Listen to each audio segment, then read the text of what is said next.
নির্ধারিত কোটায় যোগ্য প্রার্থী পাওয়া না গেলে সংশ্লিষ্ট কোটার শূন্য পদসমূহ সাধারণ মেধা তালিকা হইতে পূরণ করা হইবে। আমরা বিচার বিভাগীয় তদন্তের জন্য এক সদস্য বিশিষ্ট একটা কমিটি করে দিয়েছি।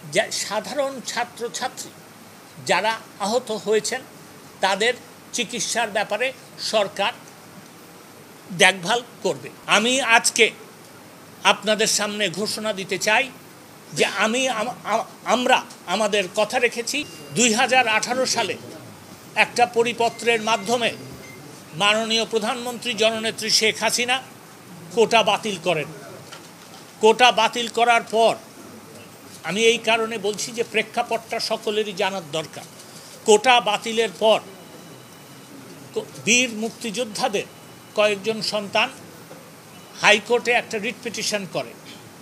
সেই রিট পিটিশন শুনানি হওয়ার পরে হাইকোর্ট বিভাগের একটি দ্বৈত বেঞ্চ একটা রায় দেয়। সেই রায়ে এই যে 2018 সালের যে কোটা বাতিলের যে পরিপত্র, সেই পরিপত্রকে তারা ইলিগাল ঘোষণা করেন এবং বাতিল করে দেন।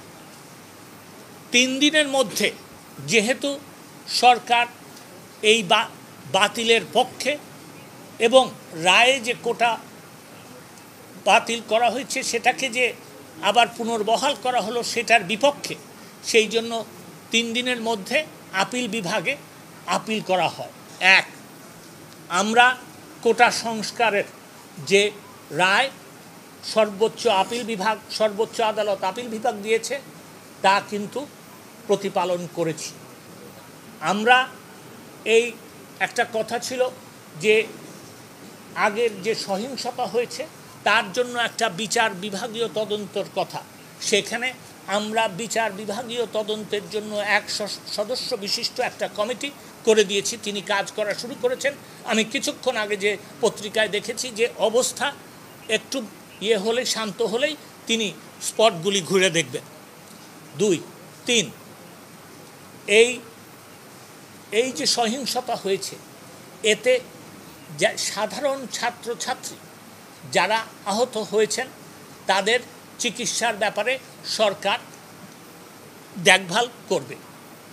আর 4 আরেকটা কথা ওনার, সেটা হচ্ছে যে এটাও আমরা জানতে পেরেছি যে মামলা ব্যাপারে ওনাদের বক্তব্য আছে। আমি এইটা বলতে পারি যে এবং আপনাদের মাধ্যমে I am trying to reach out to them, সেটা হচ্ছে যে মামলার তথ্যাদি যদি ওনারা আমাদেরকে দেন, সাধারণ ছাত্রছাত্রী যারা এই কোটা বিরোধী আন্দোলন করছিলেন